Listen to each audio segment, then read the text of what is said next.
Did you know that FEMA has a plan that only needs a president's signature to overthrow the Constitution and put the entire country under martial law? And some people think that it has already been put to the test in situations like Hurricane Katrina and that day in September. Now, I'm not saying that it's true. I know there's some groups of people out there that get sensitive if you question the official narrative. Hear me out because I'm only going to cover the facts. We're going to start by talking about Rex 84, which stands for Readiness Exercise 1984. The goal is to see how the government would respond to a national emergency. But the national emergency, it wasn't weather related, it was actually civilian opposition to military agenda, mass protests, and an influx of refugees from Central America. It outlined how FEMA could detain large amounts of US citizens deemed security threats during an emergency. They could suspend the Constitution and put the country under martial law, and that suspends all of your normal rights. And it outlines how they would run the government from a underground city that's built within a mountain, which does exist in Virginia. It's called Mount Weather, and this was utilized during the September attacks. And bundled within Rex 84 were two other operations called Operation Garden Plot and Operation Cable Splicer. Operation Garden Plot is a part that allows the federal government to take over state and local governments by sending in National Guard and federal troops and putting military commanders in charge of each state and local communities. Operation Garden Plot was actually developed by the Army in the 1960s, and it has been used in situations like after MLK passed, after JFK,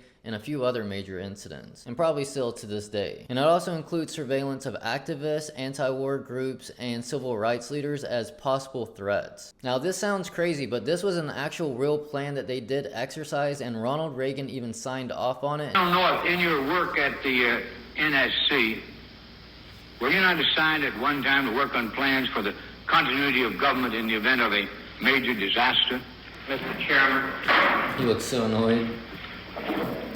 I believe that question touches upon a highly sensitive and classified area, so may I request that you not touch upon that, sir.